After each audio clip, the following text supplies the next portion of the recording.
저희 전시장에도 정말 허름하게 입고 온 24살짜리 면허도 안 땄대요. 근데 SL 같은 거 비싼 차 그걸 한번 현금에 사더라고. 그리고 아직 차를 면허가 사고 없는데. 면허를 땄어요. 네. 그런 손님도 있어요. 제가 최근에 워낙 오랫동안 손님 모셨던 분인데 무슨 일을 하는지 잘 모르는데 네. 차는 와서 현금 아까 들고 아, 와서 뭐 이렇게. 사시는 분들 네. 도대체 무슨 일을 하냐고 제 인터뷰에 좀 나와라 그랬더니 아 자기는 이렇게 오픈되는 사람이 아니라고 네. 봤더니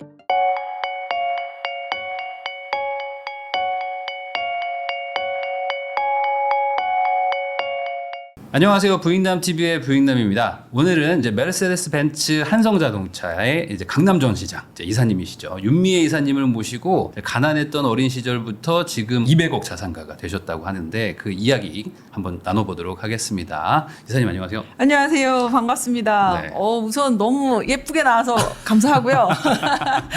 저는 앞에서 소개해 주셨듯이 한성자동차 강남전시장에서 근무하고 있는 벤츠의 윤미애사라고 합니다. 반갑습니다.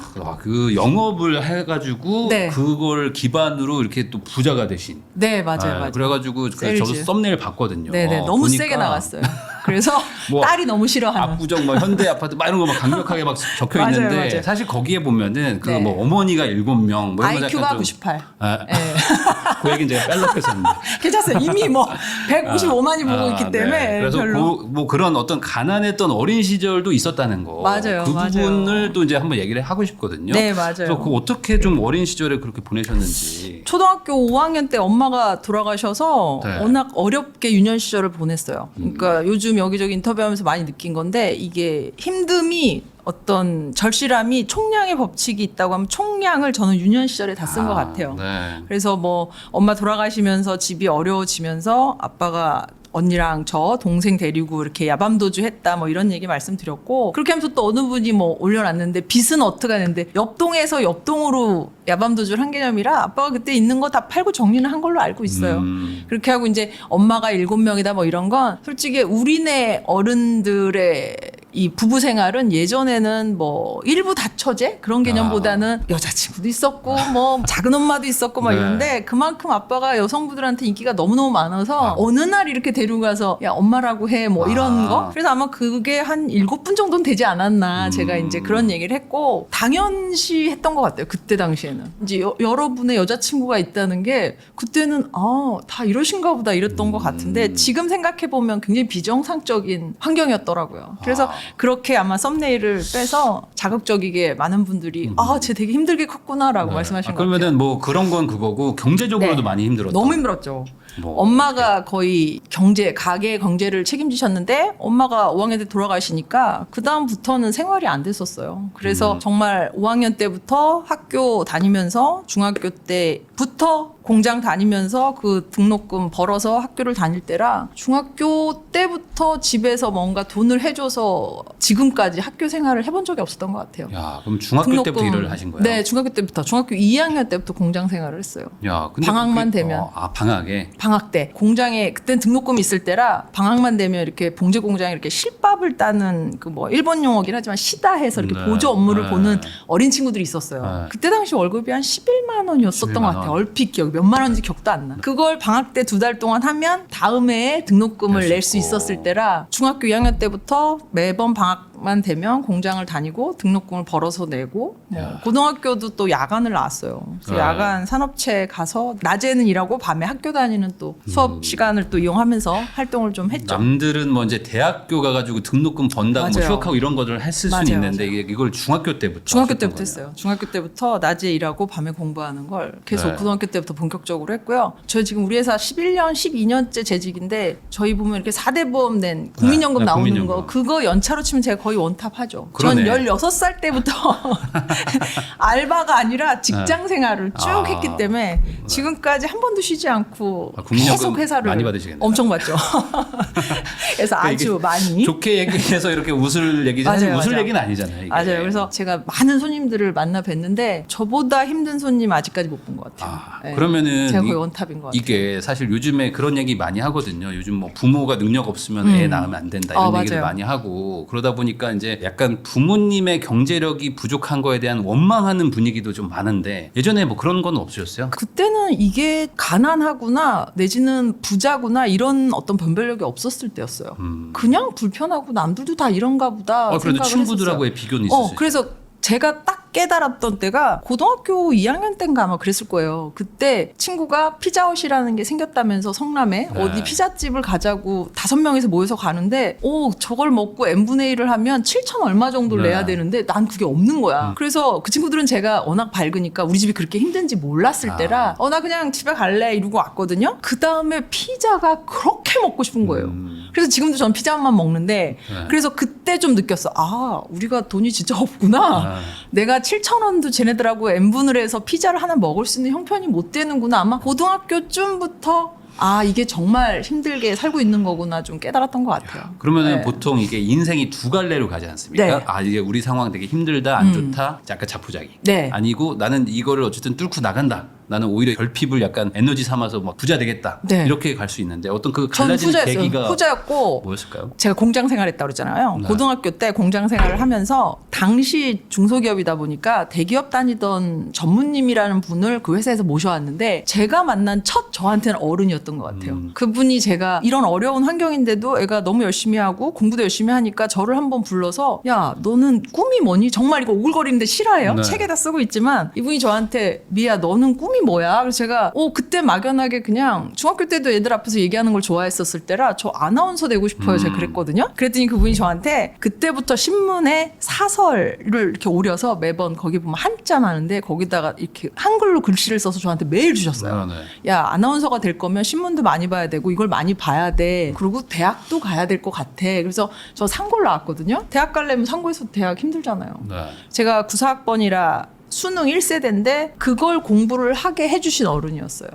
그러면서 내가 이 공장에 있는 친구들하고 좀 다르게 공부라는 걸 할 수 있나? 해볼 수 있나라는 좀 희망 아닌 희망? 지금 말해서 희망이지만 그때는 언감생시 상상도 못할 일이었던 걸 하니까 대학도 가게 됐고 뭐 대학 가면서 공부하면서 많은 일반인들 제가 그동안 봤던 어렵고 공장에서 같이 생활하던 친구들이 아닌 네. 정상적인 부모님 밑에 정상적인 세간하는 친구들을 만나서부터 다른 사람들은 다르게 일반적으로 사는구나를 깨달은 것 같아요. 그러면서 그 어른 덕에 네. 대학을 간 게 저한테는 좀 되게 신의 한 수였던 것 같아요. 네. 그러면 이게 요즘에 어떤 젊은 세대 분들 저도 뭐 꼰대 같은 얘기일 수도 있지만 이런 꼰대예요. 분들이 저도 꼰대고.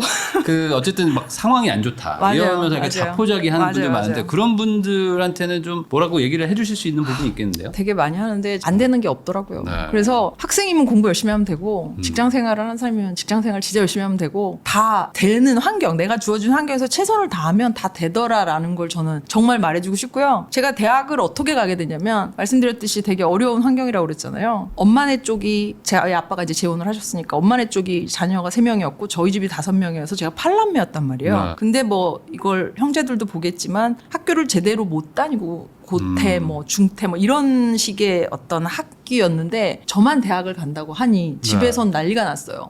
아빠 입장에서는 야 너무 수준이 안 맞는다. 네가 우리 집에서 무슨 대학이냐. 그래서 엄마 돌아가시고 처음으로 이렇게 뒤통수를 한번 맞아봤어요. 아빠가 손찌검을 좀 하셨지만 엄마 돌아가시고는 좀 짠했는지 저희들 안 때렸었거든요. 그래서 그때 제가 어떻게 운이 따랐냐 말씀을 좀 드리고 싶은 게 그렇게 맞고 막 울면서 집을 나왔어요. 나와서 등록금을 어떡하지? 등록금은 있어야 되니까 대학 입학금. 그런데 제가 이제 성남에서 나고 자랐는데 성남에 이렇게 언덕배기에 지금 말하면 주민센터지만 그때 당시 동사무소 대표님도 그렇지만 네. 동사무소 게시판 보세요 혹시? 아니요, 안 안 보잖아요. 봐요. 저도 네. 안 봐요. 네. 근데 그날은 고3짜리가 게시판을 괜히 본 거예요. 도로에 이렇게 올라가는데 괜히 보는데 거기에 성남시 성적우수 장학생 모집이라고 돼 있는 거야.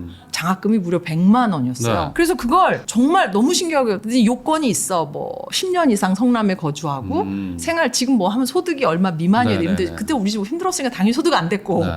10년 이상 거주 당연히 했고 성적 우수니까 뭐 1등급인가 뭐 몇 등급 이내더라고. 근데 저 고등학교 때 공부 되게 잘해서 딱 나네? 그래서 정말 아빠한테 맞고 오면서 동사무소의 게시판을 보고 제가 그걸 서류를 떼다가 시청에다 냈고요. 그게 당첨이라고 그래야 돼요? 뭐라고 그래야 돼요? 아무튼 그게 돼서 선정이 돼서 선정돼서 그 100만 원을 받고 20만 원 얼마 제가 모아놓은해서 그때 당시 등록금이 한 126만 원 정도 했던 것 같아요. 그걸 내서 제가 입학을 했거든요. 근데 저는 제가 많은 사람들한테 얘기하지만 다 그 주민센터 게시판 보냐면 다 안 본대. 네. 저도 안 받고 그걸 제가 볼 일이냐고. 그 꼬마가. 그래서 제가 이게 되려고 했었구나. 지금 생각해보면 되게 운도 따랐구나 되게 생각을 해요. 어찌 보면은 이제 네. 내가 좀 그거에 대한 갈망이 컸기 때문에 또 그런 것들도 놓치지 않고 또 본 거일 수도 있는 거고. 보였나 봐요. 그러니까 사실 그게 이게 어떤 찾으려고 하는 그 노력이 중요한 것이다. 절실함과 어떤 갈망이 있으면 다 봐지더라고요. 공부를 또 다행히 너무너무 잘했던 것도 감사하게 생각하고 공부 못했으면 그거 선정 안 됐는데 그러니까. 맞아요. 그래서 대학을 네. 갔어요.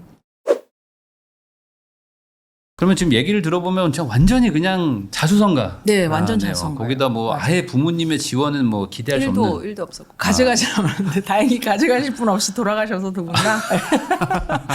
안 가져가 주는 게 다행이다. 요즘 많이 물어봐요. 어떻게 듣는데 저희는 다행히 시댁도 그렇고 저희도 그렇고 돈이 안 세요. 그래서 이제 둘이 맞벌이 하고 네. 하니까 이렇게 뭔가 재테크를 할 수 있지 않았나. 그것도 네. 원동력이 돼서 그것도 되게 중요하더라고요. 아니 제가 여쭤보려고 했던 게 여기까지 올 수 있었던 것 중에 가장 큰 요인이 뭐냐였는데 혹시나 그러면 부모님이 특별하게 일도 없어요, 일도 없어요. 돈을 가져가지 않아 주신 거? 가져가지 않아주시고 딱히 돈이 새는 게 없었다. 돈 되게 세는 게 커요. 없었다. 네. 아니 그리고 근데 이제 거꾸로 그러면은 뭐 이제 돈을 버는 거에 맞춰서 또 소비가 늘어날 수 있는데 소비는 뭐 절대 안 저 하시고. 되게 뭐 대표님만큼 저도 많이 뭐 알뜰하게 그러니까 그래도 좀 뭔가 쓰고 싶잖아요. 그런 쓰고 거에 대한 싶은 거 최소한에 제가 쓰고 싶은 건 지금 다 씁니다. 근데 그래서 어떤 그 기준 자체를 높이지 않았다. 그렇죠. 기준 자체를 높이지 않죠. 많이 높이죠. 많이 높였지만 많이 그래도 높이죠. 그래서 저는 뭐 좋은 거 하나만 사자주의라. 그래서 지금도 좋은 거는 하나씩은 다 합니다. 그래서 너무 높이고 너무 아끼고 이런 것도 손님들 보면서도 느끼지만 정말 하고 싶어서 내가 자존감이 올라가고 내가 할 수 있는 건 사자 위주예요. 저는 네. 그래서 막 우리네 어른들처럼 막 아끼고 하나도 안 쓰고 막 이런 스타일은 아니에요. 그렇진 않아요. 왜냐면 제가 이거 여쭤본 이유가 사실 네. 이제 회사원 같이 연봉이 딱 정해져 있는 사람들은 이제 아껴가지고 돈을 모아야 되는 거고. 그렇죠. 정해진 소득에 네. 설계를 아니면 해야 이제 뭐 되니까. 사업이나 뭐 이제 어떤 세일즈 이런 거 하시는 분들은 또 이제 뭐 매출 개념이 또 있기 때문에 또 이제 있죠. 상대적으로 좀 인센티브랑. 나은 것도 있고. 맞아요. 그래서 이제 영업을 이제 하시게 된 거잖아요. 맞아요. 이제 세일즈를 하게 돼서 그걸로 이제 또 이제 기반을 닦으셨는데 이게 쉬운 얘기가 아니지 않습니까? 맞아요. 특히 많이 이제 좋죠. 여성이 영업을 한다는 거 이거 좀 쉽지 않죠. 어렵다고 생각하시는 분들도 많을 텐데 이렇게 일부러 가신 거예요? 그러면? 네. 3D 업이라고 표현하기는 그렇지만 3대 어려운 세일즈가 제약, 네. 그리고 자동차, 네. 보험이잖아요. 그래서 처음에 IT 쪽 회사에 한 11년 월급쟁이 저도 하다가 회사 매출의 한 90%를 혼자 다 하는 거에 현타가 온 거예요. 내가 다 키웠구나. 내가 회사를 이렇게 키웠는데 월급은 4,800? 그거 받네? 그러고 현타가 좀 와서 하는 만큼 버는 일을 해야겠다라고 하고 찾았어요. 네. 직업을 전환하려고. 그래서 당시에 보험도 들어가서 그 뭐 자격증 따서 시작도 해봤고 네. 수입차도 해보려고 엄청 어플라이 엄청 많이 하고 지금에 이제 여기까지 왔지만 최초 때는 너무너무 힘들게 BMW 들어왔고요. 보험하시는 분들 지금도 존경하지만 제가 그 당시 보험을 해보겠다고 했더니 지금도 그러지만 제가 보험을 하면 제가 보험을 가입하라고 얘기를 안 해도 주변 지인들이 저를 기피해요. 그게 싫더라고. 그냥 싫어해. 내가 너 보험 들어라고 말 안 해도 점점 이렇게 해서 저는 지금도 사람 만나는 거 너무 좋아하는데 이건 안 되겠다. 그래서 수입차로 전환을 한 거예요. 근데 그래서 BMW 이제 벤츠까지 제가 온 거죠. 알기로는 수입차에서 그냥 안 받아주지 않나요? 네. 어떻게 아세요? 보통은 뭐 이제 뭐 국내 경력직으로 잘 맞아요. 해야 맞아요. 가는 맞아요. 걸로. 네. 너무 들어오기 힘들었어요. 네. 너무 들어오기 힘들었고 BMW 제가 목동에서 시작을 했거든요. 우리가 이제 지금은 좋은전 시장이 어디냐 하면 내 방으로 워킹에서 차 사러 들어오겠다는 사람이 많은 쇼룸이 제일 좋은 곳이에요. 네. 그때는 어떤 시스템인지도 모르고 밑에 딜러십이 있어서 영업사원을 뽑는 것도 몰랐었어요. 전 다 BMW 코리아에서 뽑는 줄 알았어요. 네. 근데 아니더라고요. 그래서 말씀하신 것처럼 경력이 없으면 아예 안 뽑아주고 여자 그러고 더 싫어하고 그리고 제가 그때 당시 중앙대 석사를 했으니까 학력 많은 것도 싫어해요. 여자들이 좀 뭔가 이렇게 딱딱딱 따지고 그러잖아요. 뭐 그런 것도 그런 게 많았으니까. 그때도 많았고 당시에 또 여자 딜러도 없었을 때라 그때 제가 그 회사의 여자 저 하나였었고요. 그러고 영업을 시작을 했어요. 그래서 쉽지 않았어요. 그리고 왜 이렇게 입사가 안 되나 들어와서 보니 대표님 말 맞다나 여자인데다가 경력직 아니면 안 뽑더라고요. 기본급도 없고 경력 없는 친구를 뽑아놔서 이 친구가 여기서 먹고 살 수가 없어요. 잘 못하면. 그러다 보니 이 친구 뽑아봐야 돈도 안 되고 하니까 경력직 위주로만 뽑더라고요. 그걸 이제 안 거지. 근데 그때는 못 모르고 이력서 내고 막 이러면 다 될 줄 알았어요. 그래서 너무 힘들게 들어왔고 BMW 목동에서 시작을 해서 이렇게 잘 팔고 그러니까. 해서 여기까지 온 거죠. 그럼 보통 사람들은 쉽지 않은 길인데 그 이사님은 잘 하셨으니까 네, 잘 된 맞아요. 거죠. 다행히 그러면은 너무 잘 그 됐죠. 어려움을 어떻게 뚫으신 거예요? 저도 처음부터 잘한 게 아니었으니까 바닥부터 했을 거잖아요. 저는 말씀드린 대로 흙수저지 뭐 솔직히 들어오면 워낙 인프라 좋은 친구들이 들어와서 주변에 내지는 뭐 작은 아버지 내지는 엄마가 차를 한 대씩 사주고 뭐 이렇게 보통 한 서너 대, 네다섯 대는 깔고 가요. 흔히 말해서. 제가 아는 딜러도 그죠? 그 법인에서 해주고 그러니까. 뭐 이런 친구들이 있더라고요. 근데 우리는 자기 가족. 하이 없잖아요. 네. 우리 집 양쪽 집 다 합쳐 내가 1등인데. 저는 하물며 제가 차도 안 탔거든요. 네. BMW를 탈 형편도 아니었고. 그래서 제가 그때 처음에 신규 영업을 어떻게 했냐고 이제 오프 강의 나가면 말씀 많이 드리는데 지금처럼 SNS가 발달돼 있을 때도 아니니까 정말 무식하게 목동에서 시작을 했기 때문에 시흥 철제상가 1층에 이렇게 메리아스 있고 일하는 사장님들 있죠. 그런 네. 분들이 찐부장 거 아시죠? 그렇죠. 그런데 네. 바카스 스티커 붙여서 안녕하십니까 BMW 윤미애입니다 그러고 6개월을 아침마다 출근을 했어요. 그리고 지금은 구로 디지털 단지지만 그때 이제 구로 거기에 그 공단 뭐 3단지 몇 단지인데 거기 지하에 보면 지하 4층부터 좋은 차가 많거든요. 네. 그럼 거기에 이렇게 우리가 흔히 말하는 전문용어 찌라시 만들고 네. 명함 넣고 다 꽂고 다녔어요. 그리고 목동에서 시작을 했으니까 아파트 투봉 같은 거. 아파트에 이렇게 우편함에 넣는 게 다 그냥 넣는 게 아니에요. 다 돈 내고 그렇죠. 넣는데 네. 그 넣는 것도 돈을 쓰면 되는데 그럴 돈도 없잖아. 내가 맨날 넣고 다니고. 그래서 6개월은 손님이 없으니까 그러고 한 1000통 뿌리면 한두 팀 전화 와요. 그럼 그 1000개 전화 뿌려서? 1000개 네. 뿌리면 그러면 그 한두 통이 얼마나 소중해요. 얼마나 열심히 상담하고 공부도 또 자동차라 남자분들이야 뭐 배기 흙기 뭐 동력이 어떻고 이런 말이 익숙하지. 저는 IT에서 왔으니 얼마나 용어도 힘들어요. 네. 용어도 입에 안 붙는 거야. 아침에 출근하면 자동차를 딜러들이 닦았거든요. 근데 혼자 중얼중얼 대면서 뭐 키드니 그릴이 어떻고 오른쪽에서 왼쪽으로 돌고 하면서 혼자 선배들이 제 미쳤다고 그랬었어요. 아. 근데 저희가 그렇게 안 하면 손님이 없을 뿐더러 시스템이 예전에는 예를 들면 제가 열심히 해서 이 손님한테 계약을 했어. 해약을 받을 것 같아. 근데 선배 누구 손님이래. 네. 그럼 그 선배 손님이 돼요. 그런 시스템이어서 정말 그렇게 신규로 뭔가 계약을 안 해오면 이걸 어려웠구나. 유지할 수 없는 직업이었어요. 그래서 다들 경력자를 뽑았구나 제가 깨달았지. 혼자 먹고 살 수가 없으니까. 그래서 6개월을 막 지금도 부동산에 관심이 많지만 그때도 네이버에 이렇게 아파트 가격 딱 쳐서 그 비싼 아파트들 투봉하고 막 그러고 다녔어요. 천안권, 인천권, 송도 이쪽 동네. 네. 그래서 그렇게 바닥부터 영업을 했어요. 야, 이거 엄청 치열하게 하신 엄청 거네요. 잘했어요. 여자가 없고 그래서 막 그때 당시 선배들이 팀장이 막 전화해서 야 너 어디야? 그러면 제가 맨날 거리면 너무 고생하는데 이렇게 헥헥거리냐고 소리 지르고 제가 이렇게 붙여서 다니는 걸 BMW 수입차 딜러를 되게 폄하하고 다닌다고 선배들이 엄청 뭐라고 그랬었어요. 아, 우리는 그런 거 하면 안 된다. 야 없어 보이게 무슨 국내 차 하듯이 네가 영업을 하냐고 값 떨어뜨린다 그랬는데 아무튼 되게 뭐라고 하셨었어요. 근데 저는 속으로 아니 난 손님이 없는데 그럼 어떡해. 배운 건 이제 IT 쪽에서 정말로 현장에서 하던 영업이 있으니까 그렇게 영업을 해서 손님을 하나하나 차곡차곡 좀 쌓았어요. 야, 그러면 이제 이사님 얘기를 들어보면은 전반적으로 뭔가 좀 뭐 운이라고 아까 말씀해 주셨지만 네. 그거보다는 그냥 아까 열심히 했어요. 뚫고 나가면서 좀 고생하면서 네. 이렇게 어떻게든 여기까지 올라온 거. 바닥부터. 근데 다행히 그게 막, 우리 후배들만 쪽팔리다, 못하겠다. 이게 아니라 저는, 네. 아니, 이렇게 열심히 해서 정직하게 일하는 거가 어딨어. 내가 그렇게 해서 손님 해서 내가 정말로 사기 안 치고 차 팔아서 버는 아주 정직한 돈이잖아요. 그래서 저는 다행히 그런 게 막, 흔히 말해서 부끄럽고 막 창피하고 그러진 않았던 것 같아요. 그렇게 막 다니는 게. 네. 아니, 그러면은 이제 요즘에 또 그런 얘기 많이 하잖아요. 그러니까 예전에 뭐 운칠기삼 이런 얘기도 많이 했었는데 이제는 운칠기삼도 아니다. 안 이제는 되지. 아예 그냥 운이 거의 100%고 어차피 안 된다. 이런 분위기가 사실 사회적으로 좀 많이 늘어나고 있거든요. 그런 거에 생각하시면 약간 좀 반대파에 계실 것 같은데. 근데 운도 능력이라고 저는 인정을 해서 뭔가 준비된 사람이니까 그 운도 잡았다고 생각을 해요. 그래서 그 준비는 좀 차근차근 해주셨으면 좋겠어요. 그리고 그냥 항상 운은 또 그게 없으니까. 공통점이 있는 게 뭐냐면 아까도 말했듯이 누가 이렇게 기이한 인연이 만나서 도와주고 뭐 이런 것들 있잖아요. 네네네네. 근데 그거를 하는 거의 전제 조건은 내가 뭔가 어딘가에서 막 열심히 뭔가 하는 거가 당연하지. 누가 인정을 해줄 때. 당연하죠. 그러니까 내가 대충 가만히 하는데 집에 누워 있으면 누워 있는 해주는 건 거야. 없어요. 당연하죠, 네. 당연하죠, 맞아요. 그러니까 그것도 안 하면서 사실 운을 기대할 수는 없는 거니까 맞아요. 이제 그런 얘기를 해주신 것 같긴 합니다. 맞아요, 그 얘기입니다. 맞습니다. 그러면은 요즘에 이제 그런 얘기도 있지 않습니까? 결국 이제 부모 잘 만나서 네. 이렇게 뭔가 좀 강남 애들이 또 서울대도 많이 간다고 이제 많이 뭔가 가죠. 부모의 능력이 결국에 나의 인생을 또 결정한다 이런 얘기들도 많은데 뭐 이제 또 자녀도 있으시니까 맞아요. 반대로 이제 내가 이제 자수성가를 했으니까 이제 우리 애는 약간 뭐 금수저 같은 느낌으로 간 거잖아요. 네. 이 자녀 교육 같은 건 어떻게 하세요? 저는 알아서 하라고 하는 쪽이에요. 뭐 여느 부모님들이 지금 맞벌이 하면서 아이가 공부 잘하길 바라면 안 된대요. 공부 못해요.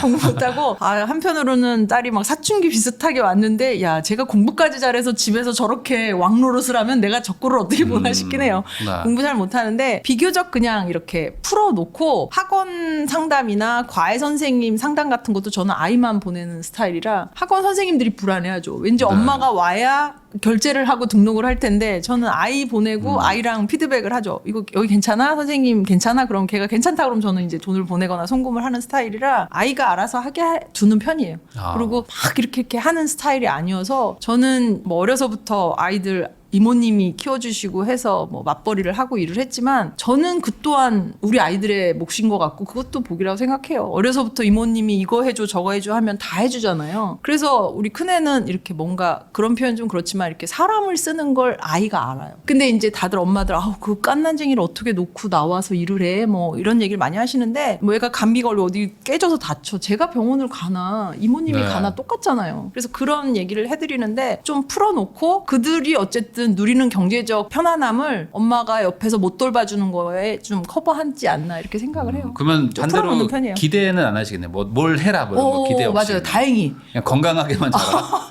아 바라는 건 하나 이제 있어요. 건강하게 자랐잖아 이제. 그거 있어요. 제가 회사를 다니다 보면 그리고 많은 손님들 사람들을 만날 때 느낄 때 정말 있는 집에서 정상적인 가정에서 이렇게 큰 자녀라고 그렇지만 어른들도 그렇지만 네. 구김이 없이 되게 밝아요. 되게 네. 뭔가 이렇게 뭐 안 되겠지 뭐 안 되겠지 이렇게 부정적이지 않아. 예를 들면 어떤 A라는 일이 있을 때 저 같은 경우 워낙 없이 큰 사람이니까 뭔가를 의심을 하고 많이 준비하고 많이 연습을 해서 하는데 그 친구들은 잘 되겠지 그런 긍정적인 사고가 전 너무 제가 돈을 아무리 벌어도 제가 그건 살 수 없는 사고거든요. 네. 그렇게는 키우고 싶다는 생각은 했어요. 예, 그거는 다행히 둘 다 아이 둘인데 둘 다 그냥 뭘 해도 뭐 엄마한테 엄청 혼내도 뒤돌면 엄마 이러는 거는 좀 마음에 들어요. 그거는 좀 바람이 있어요. 사실 아이들은 알아서 잘 크거든요. 그죠. 내가 뭐 원한다고 되는 것도 아니고 어떤 애 성질이나 성향 따라 또 크는 건데 이제 뒤에서 잘 지켜봐주고 이제 도와줄 거 도와준다. 애들 있어요? 저 이제 아이 하나 있죠. 아 네. 아들 딸. 아들이요. 아 몇 살인데요? 이제 초3. 초3 아직 어려서 그래요. 왜 아니에요? 나중 되면은 이제 6학년 이놈 새끼 나오는 당연하죠. 5학년 6학년 되고 이제 좀 올라가면 엄마가 체벌을 하는지 모르겠지만 엄마로 팔을 잡습니다. 저는 체벌을 하거든요. 아. 근데 여자애는 이제 안 되지. 이제는 여자애도 다 커서 안 되지만 고1이라서 근데 아들이 얼마 전인가 뭐 이렇게 하는데 6학년이거든요. 네. 정말로 저는 이렇게 우리 이 구두칼로 네. 맴매를 하는데 맴매하고 딱 돼. 그런데 제 손을 정말 잡는데 네. 힘이 제가 딸리더라고요. 안 되죠 이제 안 되지. 그래서 남편한테 오빠 쟤 사춘기 돼갖고 쟤 개기면 어떻게 해? 내가 막 이랬는데 안 될 겁니다. 그래서 그러면 그냥 약간 잘 살아라. 잘 초3이니까, 살겠지. 초3이니까 그렇게 아직은. 약간 놔둬야 된다. 네. 그러면은 이제 뭐 항상 하는 질문이기도 한데 이제 보통 이제 어떤 뭐 소득이 막 높거나 아니면 자산이 좀 생기고 나면은 이제 네. 어떤 분들은 뭐 현타가 오는 분들도 있고 네. 어떤 분들은 아니다 나 더 가야 된다 뭐 이런 분들도 있는데 어떤 목표, 어떤 네. 추구하는 어떤 뭐 내가 여기까진 가야 된다 뭐 이런 기준 같은 거 있으세요? 이것도 또 오글거리긴 한데 경제적 자유 누리고 싶다 뭐 얘기는 네. 하는데요. 제가 요즘 막 이제 골프 치고 뭐 그런 걸 할 때 와 내가 일을 안 해도 적정 수입이 들어와서 뭔가 걱정 없이 사는 것도 되게 좋겠다 이런 생각이 들더라고요. 근데 네. 그게 이제 경제적 자유다 뭐 이렇게 얘기를 하는데 그게 구체적으로 얼마일지 그건 살아가면서 다 수준이 달라지는 거니까 얼마다라고 말하긴 그렇지만 그런 경제적 자유 내가 편하게 내가 여기서 뭔가를 다른 걸 해도 적정의 고정적인 수입원이 들어오는 게 있어서 마음이 편하다라고 할 때까지는 하고 싶어요. 그날이 왔으면 좋겠어요. 그렇지만 굳이 뭐 내가 일을 할 수 있는데 일을 하고 싶지 않다 이런 건 아니고. 노노노. 저는 뭐 뼛속까지 워커홀릭이라 저는 이렇게 장기로 뭐 열흘씩 네. 이렇게 쉬면 진짜 몸이 아파요. 아프고. 아파요. 그래서 네. 워낙 직업 특성상 저희는 365일 그 연휴 하루도 안 쉬어요. 전 뭘 해야 시장이. 되니까. 예, 그래서 전 시장은 늘 일을 하는데 네. 빨간 날도 저희는 중간중간 당직이라는 근무를 쓰기 때문에 쉬질 않아서 그렇게 오래 쉬는 걸 안 좋아합니다. 네. 그래서 뭐 이렇게 그냥 논다 이거는 있을 수 없는. 그러니까 아마 영상 보시는 분들은 이제 뭐 사실 대학생 때 뭐 이제 공장에서 일을 네, 하셨었는데 맞아요. 이제 그동안 이제 이게 정말 얼마나 고생 많이 하셨겠어요. 그래가지고 이제 좀 어느 정도 자산도 이제 이루시고 네. 이제 좀 뭔가 이렇게 즐겁게 얘기를 하시는 거지. 사실 그 안에는 엄청 힘든 것도 많고 맞아요. 노력도 많았다는 거. 그러니까 맞아요. 이게 참 성공은 그냥 공짜는 아니다. 맞습니다. 그런 얘기도 그냥 항상 공짜는 없습니다. 할 수밖에 없네요. 맞아요. 벤츠 한성자동차의 윤미애 이사님하고 이야기 나누고 있는데요. 저희 네. 채널 이제 또 재테크 채널이고 또 이제 부동산 관련된 얘기를 하다 보니까 아무래도 이제 뭐 집 얘기도 좀 해야 될 것 같은데 지금 압구정 현대에 사세요. 네, 맞아요. 네, 거기 어찌 보면 이제 많은 분들이 야 내가 저거 좀 돈 열심히 벌어서 사고 싶다 이런 생각들 많이 하실 텐데 실제 거주하는 건 좀 불편하지 않습니까? 주차장 빼고는 괜찮고요. 네. 장점으로 치면 우선 뭐 전 좀 불교라 그런 기운을 좀 많이 믿는데요. 풍수 지리상으로도 동네가 워낙 좋고요. 조용하고 사람들 친절한 게 우선 너무 좋고 네. 이게 막 뭔가 막 치열한 그런 게 좀 없어요. 그래서 저 입장에선 좀 뭔가 편안한 느낌이 좀 더 있어요. 그리고 뭐 불편함이라고 하면 주차장이 불편한 건 뭐 다 어쩔 수 아시는 없는 내용이니까. 거니까. 근데 그것도 또 사라지니 또 다 사라지더라고요. 적당한 때 가면 또 요 자리엔 있고 네. 또 뭐 일렬 주차해 놓으면 또 일찍 나가니까 괜찮고 지금은 요령이 좀 생겨서 네. 지금은 괜찮아요. 주차장 빼고는 비 오는 날 주차장 뭐 들고 이것 빼고는 괜찮은 것 같아요. 겨울에 눈 쌓여 있을 때 그건 아저씨들이 다 지어요. 그런 것들은 그러니까 그건 나름 괜찮아요. 거기도 다 이제 뭐 어떤 방법이 사람이 있는 사는 거니까. 데기 때문에 전혀 네. 문제 그럼 없어요. 거기에 이렇게 실거주 하게 되신 뭐 계기가 있는 네네. 건가요? 일부러 거기를 선택하신 건지.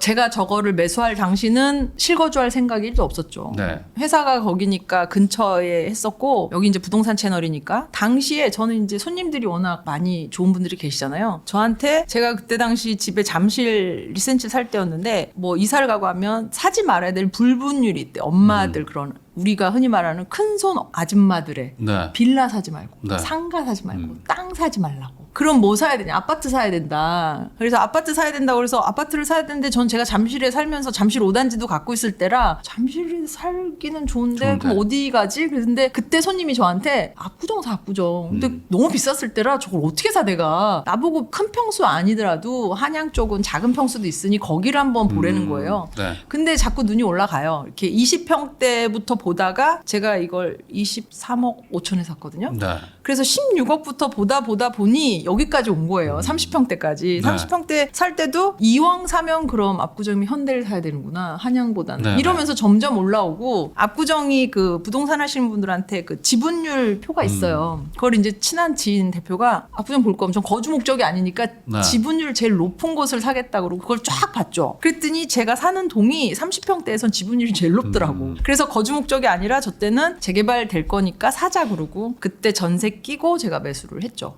근데 언제나 부동산 얘기하면 그렇지만 내가 살 때가 제일 비싸요. 네. 제일 꼭지라고 하잖아요. 네. 근데 그걸 결정해서 하는 건 이제 내 몫인 거고 제가도 말씀드렸지만 얼마나 많이 알아봤겠어요. 그때 당시 다들 비싸다고 그걸 네. 왜 사냐고 막 그치만 저의 의지대로 샀죠. 지금 뭐 너무 올랐고 그러면서 더 부동산 특히 아파트는 비싸고 좋은 걸 사야 또 그만큼 오르는구나를 너무나 잘 알고 있죠. 그래서 잘 산 것 같아요. 그러면은 그냥 갑자기 생각난 질문인데 네. 궁금합니다. 그냥 반포에 대해서 어떻게 생각하세요? 반포. 제가 아침에 네. 오면서 오기 전에 친한 지인하고 통화하는데 그분이 뭐 반포 4차 갖고 있다고 네. 하시더라고요. 지금 아주 핫한. 무조건 증여를 받으라고 제가 부모님이 갖고 있는데 내가 언니 무조건 증여받아야 돼. 지금 증여해야 증여세 그 건대 거기 팔고 네. 이거 하고 해야 증여 무조건 받아야 되고 지금 60억 가잖아요. 그래서 지금 압구정에 있는 사람들도 거기가 네. 이렇게 60억이 되면서 이게 지표가 돼버렸어요. 그 전에 아리팍을 보다가 이게 60억이 되면 여긴 더 할 거다라는 네. 지표가 있거든요. 네. 반포 사자도 마찬가지라 맨 마지막에 지는 건 더 올라갈 거 아니에요.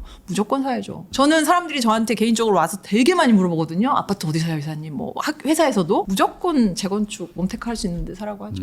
아직은 그래도 네. 서울에서는 뭐 잠호 있고 음마 네. 있고 뭐 압구정 당연히 살 수 있었는데 반포 당연히 남아 있으니까 사는 거 강추죠. 그러니까 지금 무조건. 말씀하시는 거는 이제 뭐 시기의 문제지 무조건 될 수 있는 무조건 자리. 무조건 네. 누가 봐도 아는 거. 네. 근데 다들 저걸 들어가서 몸테크를 해야 되고 뭐 한데 하세요. 제발 하세요. 그래서 막 새 아파트 들어가는 친구들 보면 좀 안타까워요. 네. 아니 그거 이미 오를 대로 오른 걸 뭐하러 들어가. 그러니까 요즘 젊은 분들이 오래된 아파트 싫고 경기 웬만한 좋은 아파트 30평형 전세 사는 거가 너무 그냥 일반화돼 있는 그렇죠. 거야. 그럼 진짜 서울 들어오기 힘들잖아요. 네. 그래서 저는 쓰러져 가고 해도 다 고쳐서 들어오고 거기가 시간 지나면서 이게 어떤 시세 차익을 볼 수 있는 데면 이왕 시작하는 건 몸테크 하라고 시작을 하죠. 그래서 그것도 부부가 이게 의견이 많이 맞아요. 맞아야죠. 예. 그래서 저는 다행히 제가 뭐 다 하지만 친구들 막 얘기를 해주면 와이프가 싫어해요. 뭐 집에 있는 살림하는 사람이 싫어할 수 있잖아요. 네. 그래서 그것도 어떤 설득과 대화가 돼야 되지 싶어. 부부가 맞아야 돼. 네. 아파트 사는 거, 옮기는 거. 그러면 지금 이제 뭐 압구정, 뭐 반포 이건 사실 뭐 너무 먼 얘기일 수도 맞아요. 있으니까 이게 그냥 오신 게 아니잖아요. 네, 맞아요. 그동안 이제 부동산 투자를 또 하시면서 뭐 자산을 또 불려 오셨을 텐데, 네. 뭐 아까 몸테크 얘기도 하셨지만, 네. 한번 젊을 때 돈 모아가지고 이제 부동산 할 때 또 고생 좀 많이 하셨겠어요. 많이 했죠. 결혼하면서부터 집을 사기 시작을 했고요. 신정 7동인가 벽산 네. 아파트인데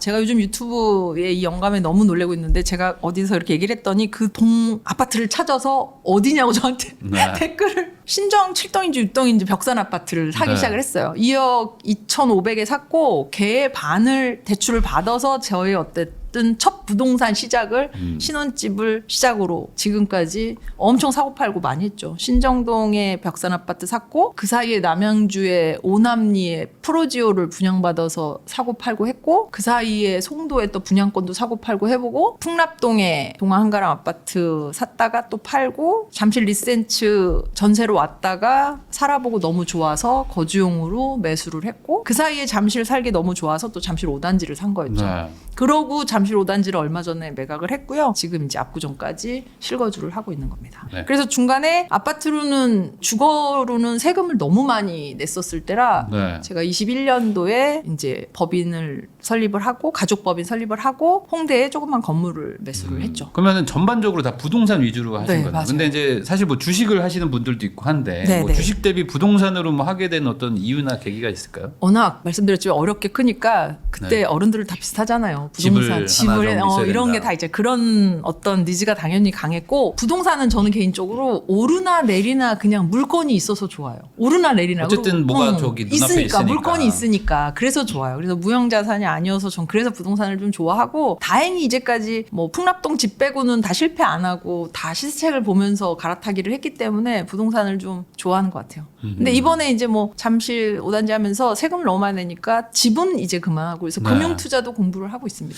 이제는 사실 뭐 다주택이나 뭐 이제 세금 같은 거를 고려했을 땐 참 힘들어진 상황이긴 너무 많이 하죠. 내니까. 그러다 보니까 이제 앞으로는 좀 다를 수 있다. 그러니까 과거에는 뭐 부동산이 좀 좋았지만 네. 이제 뭐 인구도 감소하고 뭐 앞으로 좀 부동산의 좀 메리트가 좀 떨어지지 않냐 이런 얘기들도 좀 많은데 어떻게 생각하세요? 이 부동산 저의 쪽? 개인적인 생각이에요. 저는 3구 빼고는 다 빠질 것 같아요. 개인적인 저의 그냥 순수한 아줌마의 생각. 네네. 예, 일하는 아줌마의 생각 그냥 촉이고 3구 빼고는 다 빠지지 않겠냐라는 예, 네. 이게 빈익빈 구입부가 점점 심해져서 양극화 현상이 더 되지 않을까 싶어요. 개인적인 생각이에요. 그러면 또 이제 그 실제로 이제 벤츠 그 세일즈를 하시니까 또 여쭤보겠습니다. 고객분들이 확실히 좀 강남 이쪽을 훨씬 더 선호하시고. 그죠. 저는 이제 손님들하고 부동산 얘기를 진짜 많이 하거든요. 네. 제일 재밌어 하시잖아요. 너무 재밌어하고 네. 저한테도 그것 때문에 와서 상담하시는 손님도 계시니까 많아요, 네. 많아요. 뭐 법인 제가 막 사업자 개설해드린 분도 계시고 네. 부동산 얘기를 거의 8화를 해요, 8화를. 뭐 현대 저희 그 지금 사는데도 손님이 한 4-5분 계시거든요. 그 디자인 선정할 때도 윤희사 몇 번 찍어야 돼? 뭐 이러고 물어보시죠. 그럼 제가 사장님 4번 찍으셔야 네. 됩니다. 그러고 이제 그렇게 해서 하는데 부동산 얘기 많이 하고 제가 손님들 오면 딱 이렇게 뭐 이렇게 얘기하다 보면 부동산에 해안이 있는 분들이 많아요. 네. 많이 여쭤보죠, 저는. 저도 어떤 투자자 입장에서. 그래서 그분들의 영향을 하나하나 받고 결정은 제가 하는 거니까 많이 영향을 받고 그분들도 같은 생각을 하시는 것 같아요. 그럼 강남 3구가 다른 구 대비 뭐 차이가 뭐라고 생각하세요? 우선은 저는 아주 그냥 워킹맘에 네. 아주 그냥 직관적 이렇게 전문가분들이 아니어서 아니, 수치로가 아니라 그냥 사실 이게 감이에요. 심리가 제일 중요합니다. 네. 심리가. 감이에요. 네. 그래서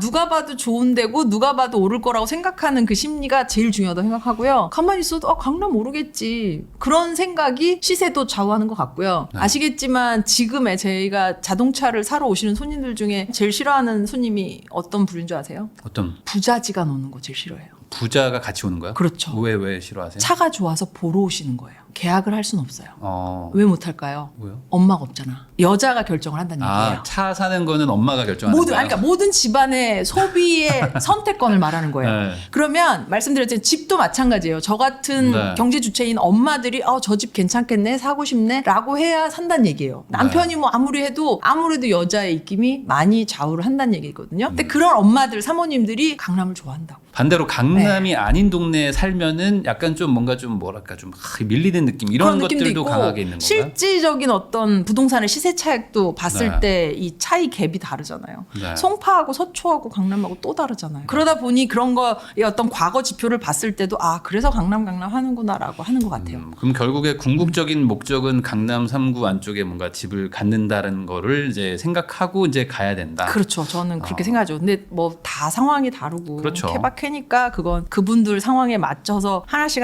상급지로 올라오시는 네. 거 추천을 드리죠. 아니면 이런 분들은 없나요? 좀 약간 저 차를 사거나 하시는 분들 중에 이제 뭐 자산가 분들도 많을 텐데 네. 이제는 좀 이거는 좀 너무 가격이 좀 높다. 그러니까 네. 좀 정리를 하면서 뭐 또 금융자산이나 이런 자산 배분 차원에서 다른 거를 생각하시는 건물 분들은 사시죠, 없나요? 건물 쪽. 네, 정말로 제가 잠옷 갖고 있을 때 저 같은 손님이 정말 많았어요. 아파트 서울에 2개 있어. 하나는 실거주를 해. 하나 팔면 20억 이상은 나와. 그럼 이 돈 갖고 아파트를 저걸 팔아야 돼? 팔아서 뭘 해야 돼? 한창 꼬빌 유행이었잖아요. 네. 꼬빌을 사야 돼? 이런 거에 대한 니즈가 너무너무 강했어요. 여전히 여전히 지금도 지금도 있나요? 많고요. 다주택자들이 세금 너무 많이 내다 보니까 아 얘를 팔아서 뭘 해야지라는 그런 고객들이 정말 많았어요. 저랑 비슷한. 네, 그래서 뭐 저도 그 일환이니까 뭔가를 팔아서 부동산 자산으로 뭘 하는 거로 더 가지 이걸 금융자산으로 금융자산은 원래 하던 분들이 쭉 하시더라고요. 네. 부동산을 하다가 금융자산으로 가는 경우는 잘 못 봤어요. 차라리 현금 들고 있거나 이러지. 네, 네, 그렇죠. 네. 그렇게 가시더라고. 네, 현금 그 진짜 기조가 많아요. 끊기기는 쉽지 않다 쉽지 아직은. 않아요. 현금 정말 많아요. 현금 그러니까. 들고 차 사러 오시는 손님들 때문에 제가 힘들어 죽겠어요. 순수 현금. 순수 현금 진짜 들고 5만 원짜리, 만 이 원짜리. 봉투가 있어요. 이게 네. 5천짜리, 1억짜리, 네. 뭐 2억짜리 이렇게 봉투가 있으세요. 그럼 그거 들고 오면 진짜 저희 힘듭니다. 그거 어떻게 해야 돼요? 입금시키는데 힘듭니다.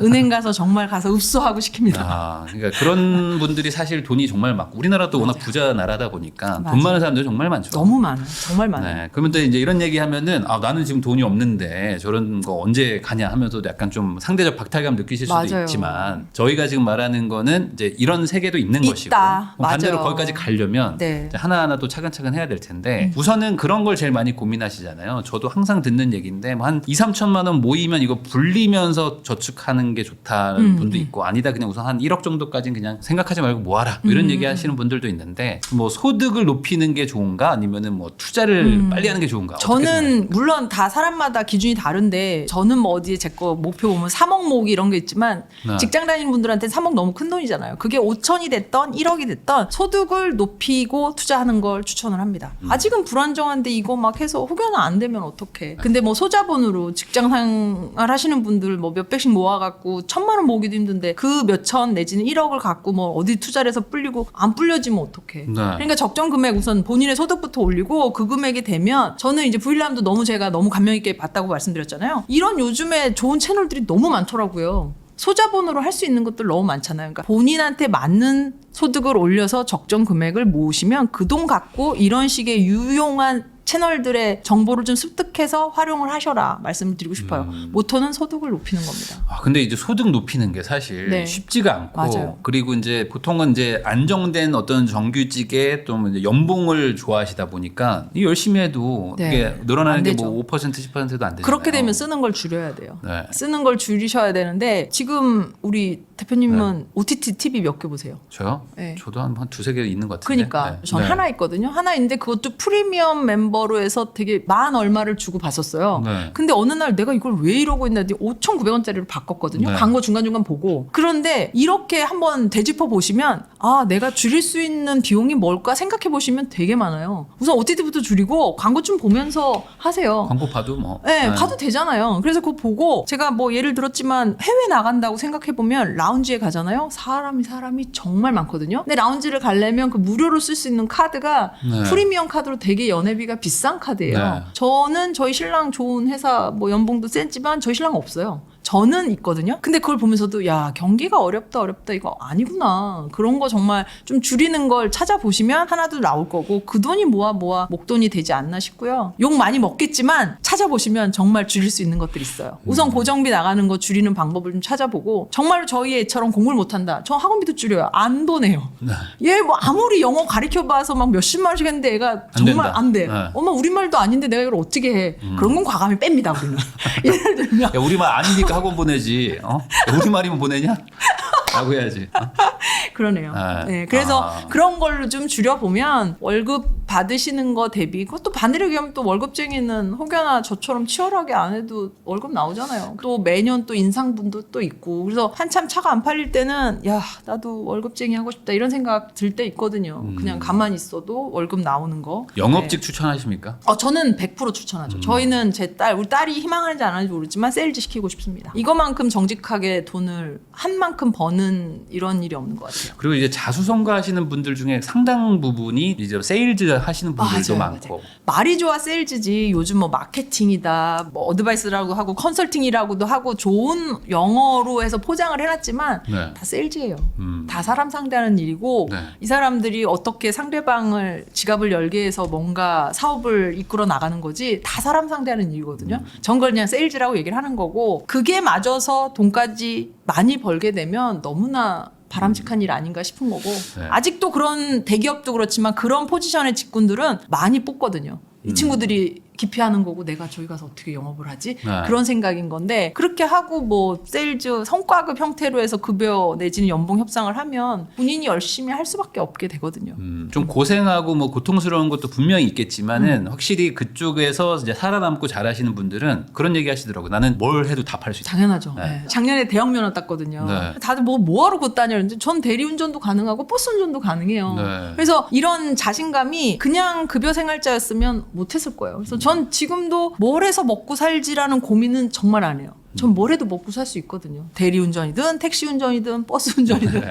길도 많이 알아서. 그래서 그런 자신감이 세일즈를 하니까 생기는 거예요. 뭘 해도 저는 자신 있어요. 네. 네, 먹고 살 걱정은 안 해본다. 이게 맞아요. 영업의 어떤 장점일 수도 있다. 최고 장점이고 손님들한테도 많이 말씀드리고 이렇게 사업하시는 분들을 봐도 영업 출신들이 사업도 잘하세요. 맞아요. 근데 네. 뭐 우리가 말하는 R&D 쪽, 개발 쪽, 뭐 총무 쪽, 뭐 영업 쪽 그래서 저는 꼭 이렇게 여쭤봐요. 사장님 그전에는 뭐 하셨어요? 이렇게 물어보면 거진 99% 영업 출신들이 사업을 잘하세요. 네. 그게 그만큼 사람 상대하는 일이 많이 중요하고 포인트다라고 말씀드리고 싶어요. 그러면은 이제 지금까지 뭐 쭉 열심히 하셨다고 말을 하셨지만 그래도 네. 중간중간 뭔가 좀 막 힘들다 약간 좀 쉬고 싶다 이런 번아웃 일들도 오죠. 있으시 않으셨어요? 아직까진 번아웃 안 온 것 같고요. 네. 그래서 엊그저께도 강의하면서 누군가 그렇게 물어보셨는데 아직은 저는 번아웃 안 온 것 같아요. 번아웃인지 모르고 넘어갔던 거 아닌가요? 그냥 그럴 수도 누르고 간 거 있죠. 아니냐? 그럴 수도 있는데 신랑이 그러는데 와이프는 아직 안 온 것 같아. 근데 아직 안 올 것 같고 다행히 이게 루틴한 일을 맨날 하는 게 아니라 맨날 다른 사람을 만나잖아요. 네. 그리고 우선은 그 사람에 대한 호기심이 높고 제가 이제 대표님 만나서도 마찬가지지만 이런 게 우선 좋아하라 하는 사람이라 올지 안 올지 모르겠지만 안 왔으면 좋겠어요. 그 MBTI에서 그 네. I형도 영업할 수 있을까요? 당연하죠. 그 그래요? 얘기 하고 싶었어요. 저희가 업에서도 보면 쟤 너무 잘하는데 우리가 이제 차가 안 나가 너무 안 네. 나가 그러면 이 친구는 가서 회장님 제가 너무 힘듭니다. 뭐 차 좀 한번 계약 좀 해줘. 이런 컨셉으로 어프로치하는 친구가 있어. 근데 제가 그렇게 해보세요. 어울릴 것 같아요? 좀 어려울 수도 있겠네요. 어렵잖아요. 그래서 저는 그런 친구들은 그들만의 어떤 스타일이 있는 거예요. 그리고 영업 전략이에요. 당연하죠. 그래서 아이라고 해서 못하는 게 아니라 그분의 스타일과 자기의 캐릭터를 만들어서 하는 거예요. 저는 되려 이 차가 안 나가. 네. 회장님 이거 저 도와주시면 이번에 1등 할 것 같습니다. 네. 해주시죠. 이러면 해줘. 근데 제가 가서 제가 힘들고 이달에 차가 너무 안 나가서요. 좀 도와주세요. 저는 그 컨셉이 없거든요. 근데 네. 저희가 잘하는 분들이 보면 가서 그렇게 막 힘든데요. 이러면 계약을 해오더라고요. 해줘요. 해요. 그런 캐릭터가 있고 저 같은 네. 캐릭터가 있는 거라 아이여도 MBTI 아이여도 충분히 할 수 있다. 예, 사실 이게 약간 진입장벽이 높다라는 어떤 뭐 그냥 막연한 해보지 않고 그냥 좀 약간 겁난다, 무섭다 이래가지고 아예 도전조차 안 하시는 분들이 사실 태반인 것 같긴 합니다. 태반이죠. 네. 그래서 반대로 얘기하면 진입장벽이 되게 낮아요. 누구나 할 수 있는데 내가 저걸 잘할까? 잘할 수 있을까라는 두려움 때문에 지금 뭐 전국에 청소년이라고 그렇지만 취준생들이 70만이래요. 네. 그런데 중소기업에서는 사람 없다고 난리예요. 대표님들 오면 야 사람 좀 뽑아주라 막 이런 얘기 하시거든요. 네. 그런데 사람이 없대요. 저보고 야 뭐 좀 팔아봐라 막 이런 얘기 많이 하시는데 영업선이 없는 거야. 근데 그 70만 친구들이 나와서 해주면 얼마나 좋겠어요. 네. 그리고 다 대기업만 응시하고 취업 준비를 하는 친구들이 대부분일 텐데 저는 그런 회사에 들어가서 정말 발로 뛰어보고 세상 돌아가는 것도 이치도 좀 알고 그러면서 뭐 자기 개발하고 점프업해서 또 스카웃돼서 가고 성장할 수 있는 여지가 충분히 있거든요. 그냥 연봉제만 너무 보지 그러지 말고 말아라. 이제 네. 인센티브 뭐 이런 뭐 기본급 없는 그렇죠. 영업도 이것도 한번 해볼 충분히 만하다. 해볼 만하다. 특히 젊을 할 수 때. 있다. 젊을 때. 여기서 살아남으면은 되게 인생이 바뀔 수 있다. 네, 정말로 금수저 아니고 안정적인 뭔가 소득이 되고 뭘 해도 할 수 있다라는 자존감만 얻어도 최고인 것 네. 같으니까. 사실 젊을 때 소득을 높일 수만 있으면 이걸로 이제 안정적으로 투자만 잘 가도 그럼요, 인생이 진짜 그럼요. 확 바뀌긴 하는데 그럼요. 금수저가 아니면. 그 젊을 때 소득 높이는 게 참 어렵다고 너무 생각하는 힘들죠. 거죠. 맞아요. 어찌 보면 유일한 길 아닌가 싶기도 합니다. 맞아요. 어떤- 이거밖에 없어요. 네, 영업 원래 말고. 영업 말고는 없어요. 그러니까 지금 자본도 정말, 없고 아무것도 없는데. 집에서 정말 이렇게 밀어주는 금수저 집 아니고는 이거 말고는 없어요. 저는 그렇게 생각을 해서 그래도 사람이 하는 거라 할만해요. 할만하고 좋은 선배 만나고 하면 또 잘하는 아. 사람 또 계속 벤치마킹하고 하면 할만합니다. 영업 저는 강추죠. 완전. 그러면은 지금 뭐 2030 세대 분들도 많이 보시고 이런 분들 아까 말씀하신 것처럼 지금 취업도 잘 안 되고 하다 보니까 정말 또 공무원 준비하시고 그러니까 더 안정적인 걸로 가려고 하시는 분들도 많은데 뭔가 부자는 되고 싶은데 리스크는 조금 피하고 싶은 이런 성향이신 분들도 많이 보시거든요. 어떤 조언을 좀 해줘야 될까요? 그냥 가만히 있으면 아무 일도 일어나지 않아요. 그래서 저는 요즘 제가 유튜브에 빠져 있지만 어디 되게 좋은 대학 나오고 좋은 대기업 다니시는 분이 뭐 페인트도 칠하고 몸으로 일을 하는 분이 계시더라고, 젊은 분. 그렇게 뭔가 아무것도 안 하면 그냥 집에서 맨날 누워만 있는 거야. 네. 그래서 저는 사지멀쩡한데 왜 누워 있어? 왜 네. 맨날 인터넷만 하고 있어? 좀 나와 보면 예를 들면 나 같은 사람도 있고 우리 대표님 같은 사람도 있고 세상에 정말 되게 액티비티하게 열심히 사는 사람들이 진짜 많잖아요. 안에만 있으면 아무 일도 일어나지 않는다. 제발 좀 뭔가 두드리고 나왔으면 좋겠다. 해보면 다 길이 있다라고 네. 말해주고 싶어요. 그러니까 뭔가 내가 이제 좁은 거에 그 시야에 갇혀 있지 말고 뭐 다양하게 많이 해봐라. 뭐든 오라고. 해봐라. 그리고 젊으니까 막 안 돼도 힘들든 그리고 고생하든. 반대로 해도 혹여나 사기를 당하고 실패를 해도 우리가 말한 것처럼 금액이 크거나 네. 뭔가 수습하기 어려운 그런 사고는 안 치실 거란 말이에요. 대부분이. 네, 네. 그런 것도 하나하나 경험이니까 그 다음에 그 사고를 안 칠 거라서 저는 해보시라고 꼭 얘기해 싶어요. 결국에 무언가를 해야 그게 바뀐다. 뭐든 일어난다. 네. 되든 안 되든. 가만히 있으면 네. 아무것도 안 된다. 맞아요. 그런 얘기해 주신 것 같습니다. 맞습니다. 윤미애 이사님하고 같이 이야기 나누고 있는데요. 그러면 이제 그 좀 세일즈를 많이 하시니까 이제 네. 뭐 다양한 분들 만나신다고 했잖아요. 그래서 네. 그런 분들의 어떤 뭐 공통점이나 아니면 이런 분들의 어떤 뭐 차이, 뭐 특별함 이런 것들 좀 한번 좀 여쭤보려고 합니다. 뭐 가장 기억에 남는 뭐 그 손님들 고객 많아요. 네, 있었을까요? 손님들 많고요. 어떤 압구정의 되게 사모님도 저한테 재테크 다 좋은데 똘똘한 내 집 한 채는 있어야 된다는 얘기를 했어요. 저는 제가 이제 저한테 몇 개 주셔서 그 생각나는 손님들 몇몇 분이 계시더라고요. 그래서 그거 되게 와닿았었어요. 그게 언제쯤 그게 정도? 한 벤츠 와서 얼마 안 됐을 때니까 한 8, 9년 전? 8, 9년 전에 네. 똘똘한 한 채를 무조건 설파하셨구나. 있어야 네. 된다. 제가 막 네, 그때 네. 막 부동산 뭐 잠실도 있고 막 이렇게 이사 다니고 그럴 때니까 뭘 해도 남편이 무슨 일을 해도 뭘 해도 내 집 하나는 똘똘한 게 있어야 된다. 그래서 네. 그분이 압구정에 80평대 갖고 있으셨던 분이셨어요. 건물이고 이런 거는 내 집이 온전하게 똘똘하게 하나 있을 있어야 때. 재테크를 할 수 있는 거다. 그래서 무조건 집 하나는 똘똘한 거 있어야 된다라는 얘기를 해주셨던 분이 계셔서 그렇게 하고 있고요. 저는 이제 제가 만나는 손님들을 너무나 존경하고 사랑하는 게 저한테 하나씩 어떤 해안을 주세요. 뭐 집도 제가 여러 채 있었지만 한 번에 팔면 세금 많이 난다. 뭐 그런 걸 솔직히 제가 여러 채를 보유해 본 게 평생 처음이잖아요. 네. 그걸 제가 뭔가 찾아보거나 그런 게 세금이 내는지도 모른단 말이지. 그렇죠. 어려워 이게. 어려워. 네. 근데 우리 손님들은 그런 케이스들을 갖고 있으시면서 저한테 이렇게 조언 한마디 한마디가 아, 이러면 세금을 많이 내는구나. 그럼 몇 년 있다가 팔아야 되는구나. 그런 것도 알아지는 거고 제가 관심이 있으니까 많이 여쭤도 보는 거고 그런 손님들도 계셨고 저한테 또 그렇게 말씀해 주신 분도 있었어요. 똘똘한 법인이 어떤 부동산보다 훌륭하다. 네. 법인이 돌아가게 해야 네가 평생 먹고 산다. 이런 얘기 해주신 분도 네, 계셨어요. 네. 그래서 좋은 말이네요. 법인에서 안정적으로 수입이 들어오고 이게 웬만한 뭐 진짜 몇 천억 건물보다 훌륭한 법인을 이끌고 운영하는 것도 대단한 일이구나라고 많이 느끼고요. 워낙 뭐 조무들 많이 뵈니까 많이 여쭤보고 영감을 받으려고 노력을 해요. 그러면은 그분들이 대부분 부동산 기반의 어떤 자산가 분들이신가요? 부동산 기반이 반은 되는 것 같고요. 네. 그리고 뭐 전문가 집단, 뭐 의사나 사자 직업인 분들도 많고 그런 분들도 약간 부동산 위주로 가지고 계시나요? 맞아요. 대부분. 약간 네. 금융자산 많은 분들은 별로 많지 없나요? 않아요. 거의 없어요. 네. 아니요, 네. 거의는 아니에요. 그래도 꽤 돼요. 한 퍼센트로 뭐 굳이 퍼센트로 뭐 대략 치면 굳이 구분은 안 해봤지만 그래도 한 자릿수? 7, 8%는 되는 것 그럼 같아요. 많진 않네요. 많진 않아요. 부동산이 주고 나머지는 다 부동산. 부동산 거의 네. 주고 어떤 친했던 손님이 그랜저를 한 25년 타셔서 압구정 사시는데 네. 그 차를 사러 오셨는데 제가 그때 S를 내보냈거든요. 아니 회장님 제발 차 좀 바꾸라고. 아니 차를 안 타는데 1년에 네. 1000km도 안 타는데 그럼 자기가 무슨 차가 필요하냐 아니에요. 그러면서 저한테는 자고 일어나면 돈이 생긴대. 네. 자고 일어나면 돈이 생긴대. 그래서 자식놈들만 좋다고. 그랬던 분들한테 제가 S를 팔았어요. 제발 좋은 차 타시라고. 그분들도 오셔서 이렇게 과자 받아가시고 이러시거든요. 부자인데도. 네. 그래서 제가 그분들 말씀처럼 자고 일어나면 돈이 생기는 그런 분들이 대부분이다 보니 부동산은 뗄래야 뗄 수 없는 뭐 어떤 고정적인 안정적인 수입이지 않나 싶어요. 네. 사실 벤츠가 약간 좀 그 특이한 포지션인 것 같기도 해요. 그러니까 뭐 이제 막 돈을 번 분들도 사지만 돈이 정말 많아도 벤츠만 안 타시는 사지. 분들도 그렇죠, 많잖아요. 그렇죠. 그 이상으로 안 가는 분들도 많잖아요. 맞아요. 나이가 또 있으시면. 맞아요. 네, 그러다 보니까 뭐 정말 수백억 수천억 있는 분들도 만나시는 것 같은데 맞아요. 그래도 우리나라의 부자들은 부동산이 대부분이다. 부동산이다. 그리고 뭐 제가 이제 건국대 부동산대학원을 나왔는데 거기에도 의사 선생님들이 오거든요. 근데 인상 깊었던 그 의사 선생님 한 분은 아마 본인 얘기하는지 알 것 같은데 너는 왜 학교 왜 왔어? 내가 물어보면 한 건물에 이 관악구 쪽에 건물에 한 층을 병원을 개원을 해서 병원을 들어가서 한 달에 월세를 몇 천씩 냈대요. 네. 그때는 그 상가 주인이 이거 사라고 막 이랬는데 자기가 그걸 엄두를 못 냈대. 근데 3년을 운영을 해보고 딱 봤더니 자기가 그 층의 이자는 다 내주고 있더라는 거야. 그래서 아 이건 아니다. 자기가 아무리 이 벌어도 한 시간에 벌어들이는 소득이 정확하게 있는데 이걸 부동산 수익이나 이런 다른 걸로 시세 차익을 그렇죠. 보면 안 된다고 깨달은 거야. 네. 그래서 그때부터 자기 건물을 해서 병원을 짓고 그 건물 또 매각하고 또 병원을 내서 또 짓고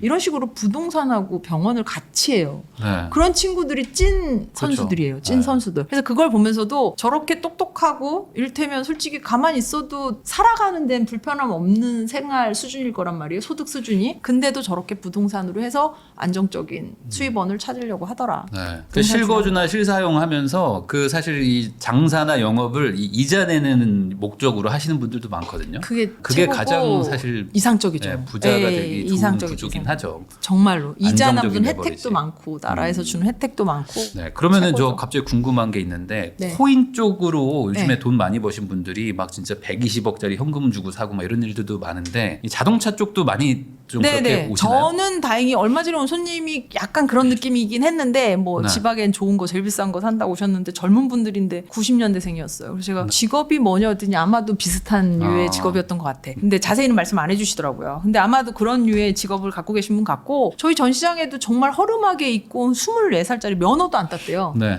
근데 SL 같은 거 비싼 차 그걸 한번 현금에 사더라고. 그리고 아직 차를 면허가 사고 없는데. 면허를 땄어요. 네. 그런 손님도 있어요. 어. 실제로. 그래서 우리가 다 야 뭐 하는 사람이야? 막 되게 허름하게 젊은 친구에서 딱 봐도 너무 힙하고 네. 그런 데는 돈을 잘 모르는 그런 친구들이었어요. 그리고는 SL 현금을 샀다는 거 우리들끼리도 막 깜짝 놀랐어. 얼마 전이었어요? 그게 아니 얼마 전 아니고 작년이었어요. 아, 작년에. SL 막 나올 때였으니까. 나올 때. 예. 그때 할인도 없고 이럴 때라 꽤 비싼 3억 얼마를 현금을 주고 사더라고요. 24살이 면허도 없다는 게 너무 웃겼어요. 그냥 사고 싶었군요. 사고 저게. 싶은 거야. 사고 면허를 땄대요. 아. 사고 면허를 땄대. 그래서 차 받기 전엔 땄을 거예요. 그런 분들이 좀 많이 늘었나요? 최근에? 아니요, 많이 들진 않았어요. 아직은? 네, 아직은 이제 전문 직군이라고 그렇지만 대기업 임직원분들이 차를 좀 사시는 것 같고요. 네. 말씀하신 대로 지금 포지션이 아주 부자라서 우리 걸 사는 것도 아니고 아주 돈이 없다고 그래서 벤츠를 못 사는 것도 아니에요. 굉장히 네, 되게 넓어졌죠. 캐주얼하고 넓어지고 스펙트럼이 넓어진 브랜드라서 정말 많은 손님들이 다양하게 차량을 구입을 해요. 만나신 분들 중에 좀 특이하게 좀 부자 되시거나 이런 분들도 좀 있을까요? 제가 최근에 워낙 오랫동안 손님 모셨던 분인데 무슨 일을 하는지 잘 모르는데 네. 차는 와서 현금 아까 들고 아, 와서 뭐 이렇게, 사시는 분들. 네, 봉투로. 도대체 무슨 일을 하냐고 제가 제 인터뷰에 좀 나오라 그랬더니 자기는 이렇게 오픈되는 사람이 아니라고 네. 봤더니 M&A 하시더라고.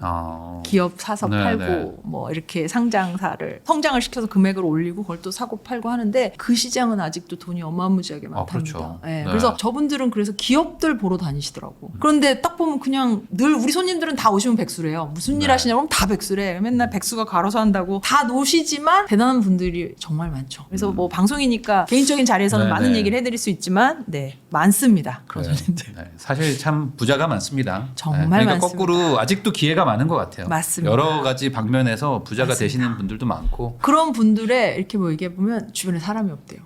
일 시킬 사람이 일 시킬 없대요. 사람이 없다. 네. 네. 일 시킬 사람이 없대요. 그러니 제가 예를 들면 현금 정리해 주는 것도 너무 저를 사랑하시는 거지. 저한테 막 3억 갖고 제가 이렇게 다 이거를 좀 해주면 세주는 것도 쉽지 않으니까. 정리해 주는 것도 네. 사람이 없다. 그러면 사실 우리 채널 보시는 분들은 이제 평범한 분들이 이제 훨씬 많을 텐데 그쵸. 이런 분들을 분들도 결국에 이제 부자가 되고 싶고 그러고 네. 자수성가를 다 꿈꾸는데 뭘 해야 된다고 보세요? 가장 중요한 거. 저는 우선 일하는 부분에서 월급만 받는 그런 평범하신 분들이라고 그러면 한계가 있지만 전업에 대한 것도 좋고요. 제가 또 오늘 아침에 유튜브가 또 수익률을 내는 게 한 13% 되는데 뭐 유튜브를 해야 된다 이런 거를 보고 왔는데 반대로 얘기하면 또 할 거 너무 많아요. 자본 안 들이고 할 수 있는 게 네. 너무 많아요. 지금은 SNS가 너무 잘 돼 있어서 제발 급여 생활자에만 머무르지 말고 뭔가 새로운 걸 계속 해보셨으면 좋겠어요. 저도 유튜브를 하니까 저도 차 파는 사람이 유튜브를 하니까 할 수 있다고 말씀드릴 수 있고 아까도 같은 맥락이지만 뭘 해야 실패를 하든 성공을 하든 한다. 같은 맥락인 것 같아요. 그러니까 아무래도 이제 누군가한테 돈을 받으려고 하지 말고 돈을 좀 만들어내는 쪽으로 제발. 그렇게 해야 되지 않나. 투자만 요즘 뭐 스타트업들 보면 투자만 받아서 이 회사를 키우려고 하는 것 같더라고. 그 회사가 수익이 나는 게 저는 중요할 것 같아요. 네. 제가 투자자라면. 그런 개념처럼 본인이 뭘 해서 수익을 낼 생각을 해야죠. 그러면 또 이런 것도 한번 여쭤보겠습니다. 왜냐면 요즘에 또 이제 투자를 잘 해서 부자가 되는 분들도 있지만 반대로 이제 투자라는 건 항상 또 실패도 이제 뭐 같이 올 수도 있는 거다 보니 이제 양극화가 많이 일어나고 있어요. 네. 그래가지고 이제 돈을 좀 쫓던 분들도 이제 이제 그만하고 이제 돈보다 더 중요한 것도 있지 않냐 하면서 이제 내 삶이나 인생을 챙기는 분들도 워라밸 하시는 많은데 분들. 돈이 제일 중요하다고 생각하는지 그러니까 가장은 아니지만 뭐 네, 대부분이 제일 돈이 중요하다 아니면 그래도 돈보다 좀 다른 것도 챙기면서 살아야 된다. 어떻게 생각하세요? 저는 너무 어려운 말인데 이것도 욕 많이 먹을 것 같은데 돈이 중요합니다. 돈이 중요하고 중요하긴 하죠. 네. 결혼하셨다니까 모든 가정사에 싸움이 일어나고 뭐 고부 갈등이 일어나고 솔직히 다 돈이에요. 끄집어 올라가고 내용의 면을 이렇게 오픈을 해보면 다 돈이야. 돈만 여유 있고 이 사람한테 베풀면 내가 못 가도 돈만 보내도 되는 거 시댁에. 네. 예를 들면 할 수 있는 게 너무 많아지거든요. 근데 돈이 없어서 일어나는 여러 가지 문제들을 봤을 때는 형제 간의 싸움도 그렇고 돈이 먼저냐 뭐 월세가 문제냐 저는 당연히 돈을 어느 정도 자기가 쓸 수 있는 만큼의 안정적인 건 수입을 해놔야 되지 않나. 그래야 가정이 행복하더라. 그런 다음에 이제 뭐 여행 가는 거 뭐 취미 활동하는 거가 바닥에 깔리면서 이끌어지는 거지 돈도 못 벌면서 하고 싶은 것만 하면 계속 그냥 또 바닥에 있는 거니까 우선 돈부터 돈벌이부터 해라. 네. 정말 말하고 싶어요. 근데 이제 요즘에는 약간 버는 족족도 이제 소비나 이런 걸 하면서 좀 행복을 추구하는 분들도 있잖아요. 맞아요. 근데 막 요즘 뭐 또 배달맨들 몇 네. 달 벌어서 여행 가고 그런다면서요. 맞아요. 또 네. 이제 뭐 몇 일하다 달 쉬시기도 바짝 하고. 네. 근데 이제 그게 또 약간 즐겁게 보이는 분들도 있을 텐데 그런 건 좀 조심을 해야 된다. 그렇죠. 저는 안 좋아하죠. 안 좋아하고 되게 뭐 욕 잘하지만 쌍욕하죠. 제 가까운 지인들이 그러면 그럼 다들 저한테 혼나런다고 막 그러는데 저는 엄청 뭐라고 하죠. 아니 그래도 좀 그러면 내가 돈만 벌고 언제 쉬고 언제 노냐 이런 얘기 하잖아요. 벌어서 누가 나 60 먹어서 그때 노냐 이런 얘기 하잖아요. 유튜브에서 누가 그런 얘기했어요. 그대로 그분 거 카피하면 지금은 예를 들어 일본 여행을 가는데 내 정해진 돈에서 가다 보니 저가 항공에 저가 숙박에 가는 거에 막 목적을 두잖아요. 근데 네. 이 시절 다시 안 온다 생각으로 막 지금 젊을 때 막 그러는데 40 먹어서 비즈니스 타고 좋은 호텔 가서 쉬고 비즈니스로 이용해서 가고 편하게 원하고 싶은 나라에 원하는 시간대 가면 되거든요. 이 시간도 다시 안 오지만 40대도 다시 안 와요. 네. 그때도 저가 항공 찾고 막 마일리지 수 찾고 이러는 거 너무 슬플 있으니까. 것 같아요. 젊을 때야 솔직히 뭐 어디 가서 자도 이런 데서 진짜 이렇게 해도 몸이 우선 아무렇지도 않은데 네. 40 넘으면 아무 데서나 못 자요. 네. 그런 것처럼 지금이 인생의 절정이다. 그거는 지금은 열심히 일해서 돈 벌 때다. 네. 그렇게 하고 나이 더 들고 처음에 안정적이 되면 그때 편한 시간에 본인이 가고 싶은 여행, 취미 활동 해라. 나이 들고 좀 돈을 쓰는 여행도 또 그 맛이 있는 건데 그럼요. 네, 그런 거를 무조건 애써 무시하고 뭐 젊을 때만 가야지 행복한 건 또 아닐 수도 있으니까. 그런 것 같아. 이 사람들이 지금 이거 벌어서 서울에 집을 사고 좋은 차를 타고 어차피 안 되는 거 버는 대로 그냥 쓰자 마인드인 것 같아요. 네. 그건 이해해요. 지금 뭐 집이 뭐 몇천만 원 할 때도 아니고 그런다고 그거 생각하면 마흔 넘어서는 어쩌고 할 거냐 이거지. 그런 생각을 하는 것도 나쁘지 않아. 그리고 그 사람들이 지금 야 니네 때는 사람도 별로 없었고 물가도 이렇게 안 비쌌잖아 라고 너 운이 좋았잖아 라고 말하는 그런 사람도 얘기 있는데 많죠. 너무 많잖아요. 저 물론 지금 경쟁이 더 치열하고 더 힘들다는 거 알거든요. 너무 공부 잘하는 애들도 너무 많고 똑똑한 애들도 너무 많잖아요. 그래서 저는 우리 딸도 그렇지만 와 저 친구가 취업 생활을 하려면 제일 힘들겠다 이런 생각 들어요. 그러나 반대로 얘기한 오프 강의 때도 얘기했지만 반대로 얘기하면 진입장벽에 되게 이런 유튜브 시장이나 SNS 쪽 시장이나 반대로 자본 없이 정말 당신의 스마트한 머리로도 해볼 수 있는 있는 일들도 정말 많아요. 뭐 배달일 한다고 몇백씩 벌고 막 이러잖아요. 옛날에 그런 게 어딨었어요. 네. 알바비가 뭐 얼마나 됐다고 시급 2천 얼마 할 때잖아. 네. 그래서 반대로 얘기하면 되려 힘든 지금의 젊은 친구들이지만 좋게 얘기하면 할 게 또 너무 많아요. 돈 쉽게 벌고. 저도 유튜브 하니까 그거 이렇게 유튜브 하면 편집하고 이런 거 있잖아요. 정말 다 편집하고 이런 게 젊은 PD님들이더라고요. 네. 그래서 제가 만나보고 다 만나보면서 와 이거 하면 되게 많이 벌더라고요. 그러니까 그런 분들은 예를 들면 저같이 머리 굳은 꼰대들은 그거 못 하는데 네. 이분들은 해요. 그렇다고 어디 소속돼 있는 것도 아니고 프리랜서처럼 하면서 되게 고소득을 내시더라고요. 그래서 제가 아 이런 것도 공부를 해서 하면 저 친구들이 스마트하니까 훨씬 잘하는구나 되게 많이 느끼는데 그래도 할 게 많다. 더 많은 어떤 스펙트럼이 있으니 그걸 좀 시도해 보셨으면 좋겠다고 생각이 들어요. 그러니까 요즘에 약간 모범 답안을 쫓아간다고 생각하면 이제 길이 안 보이는 길이 안 거고 보이니까. 이제 뭔가 그런 건 없다. 내가 이제 뭐 찾아보자라고 생각하는 순간 이제 좀 뭔가 길이 많다. 보이는 거가 아주 많다. 있는 것 같긴 네, 합니다. 맞아요. 훨씬 잘할 수 있고 그분들이. 그럼 또 요즘에 그런 고민 많이 하시거든요. 요즘 뭐 워낙 뭐 SNS도 많고 뭐 다양하게 그 인간관계들이 막 늘어나고 하다 보니까 이런 거에 대한 좀 피곤함 또 고통 이런 것들 호소하시는 분들도 있는데 사람 워낙 많이 만나시니까 맞아요. 뭐 이런 사람은 좀 만나지 말라 뭐 이런 본인의 어떤 원칙이나 철학 같은 거 있으세요? 우선은 손님은 가릴 수가 없고요. 네. 저는 이제 세일즈하다 보니까 전화 잘 받으라는 얘기 되게 많이 하는데 모르는 번호 무조건 다 받는데 우리 손님들 모르는 번호 안 받거든요. 네. 그래서 저희가 뭐 금융을 진행하고 그럴 때 회장님 모르는 번호도 받아주세요라고 꼭 얘기를 해야 받으세요. 네. 그래서 저는 그런 것도 부러워. 모르는 번호 안 받는 사람이고 싶어. 네. 지금 뭐 영상 뜨고 했다고 정말 5만 전화와 5만 문자가 많이 오거든요. 네. 저한테. 근데도 전 다 받아서 아, 네, 뭐 벤츠 이렇게 하고 되게 친절히 하는데 우선 손님들은 절대 가리지 않는다 말씀드리고 그 외에 어떤 개인적인 제 지인들로 얘기를 하자면 저는 저랑 결이 안 맞으면 안 만납니다. 그리고 지금 막 처음에 아, 저 사람이 나 싫어하면 어떡하지? 그런 걸 고민할 솔직히 시기도 아니고 나랑 안 맞네? 그럼 안 만나요. 괜히 얘랑 막 얘기하는데 이 귀한 시간을 내서 뭐 술 한잔 하거나 얘기를 하는데 막 답답한 일을 한다거나 뭔가 나랑은 스타일이 안 맞는 일을 하는데 그거 되게 답답하거든요. 내가 얘를 왜 만나고 있지 싶어요. 그러면 아 이런 애는 그냥 안 만나는 게 맞다. 그렇다고 너랑 이제 손절해 이게 아니라 서서히 연락 안 하면 그냥 안 만나지잖아요. 그것처럼 저가 좋아하고 저랑 좀 결이 맞는 사람들하고만 만나라라고 얘기를 하고 싶어요. 일하는 거로도 충분히 스트레스를 받으니까 제가 네. 손님을 못 거르니까 그래서 자기하고 좀 맞는 사람들만 만나도 할 게 너무 많고 시간이 너무 없다. 인맥이 중요하다고 생각하세요? 20, 30대는 인맥 챙기는 거 엄청 너무 중요하죠. 너무 고통스럽게 중요하죠. 하잖아요. 너무 중요하잖아요. 결이 안 맞아도. 아, 결이 안 맞아도 비즈니스상 이 친구가 필요하다 해야죠. 전 뼛속까지 영업사원이라 네. 정말 누구를 만나고 이 사람이 결정권자라면 정말 중요해요. 영업사원이 아닌데 아니어도 친구들 만나는 도움이 될 만한 거예요. 친구들이 있잖아. 아, 근데 네. 얘는 정말 나한테는 쓰잘데기 그런 친구는 안 만나죠. 근데 예를 들면 제가 아까 건부대 나왔다 그랬잖아요. 제가 그 친구를 보면서 느꼈는데 지바겐이라는 차 큰 차 비싸잖아요. 그걸 나가는데 마지막 날이었어요. 그때 한참 차가 없을 때라 이걸 나갈 수 있냐 안 있냐로 해서 네. 차를 잡고 안 잡고인데 우리 손님들을 예를 들어서 저는 이제 제 대표님이었어요. 제 친구가 대표였는데 이거 할 수 있어? 할게. 차 할게. 네. 나갈게. 그렇게 하면 나가는데 그걸 그 밤 29일 저녁 7시에 통화를 해서 오케이 내일 다 돈 쏘고 서류 다 돼. 한대. 네.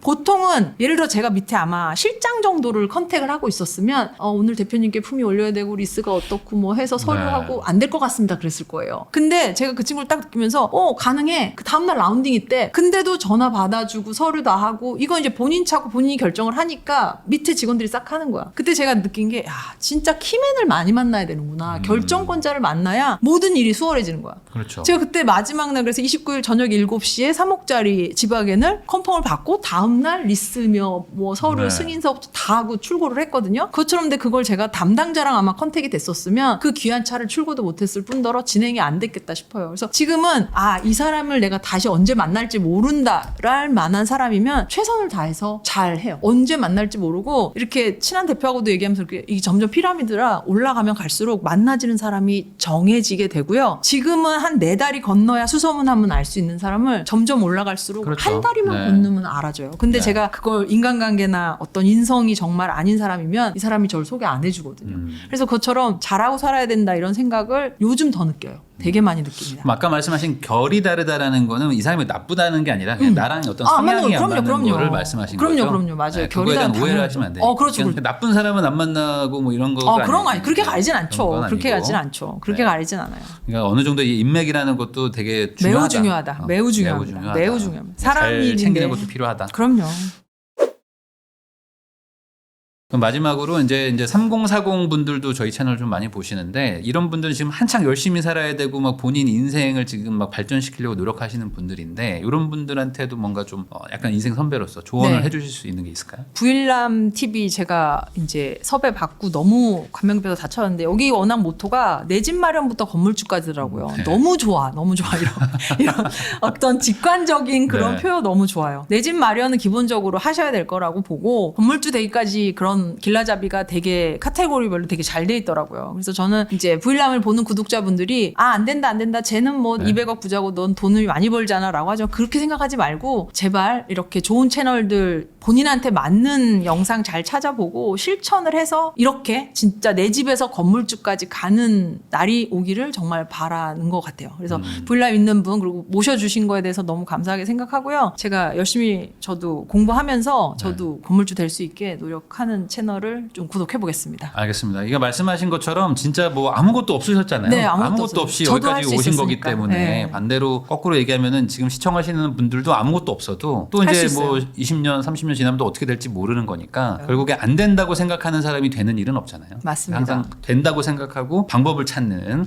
그런 계기가 되는 영상이었으면 네, 좋겠습니다. 저도 간절히 바라봅니다. 지금까지 이제 벤츠 한성자동차의 윤미애 이사님과 함께 이제 어떤 가난했던 흑수저부터 지금 이제 자산가가 될 때까지 이야기도 나눠보고 어떻게 또 부자가 돼야 되는지에 대한 얘기도 한번 나눠봤습니다. 귀한 시간 내주셔서 시청해주신 거 다시 한번 감사하다는 말씀 전하면서 저도 이사님하고 인사 나누겠습니다. 오늘 감사합니다. 나와주셔서 감사드립니다. 고맙습니다.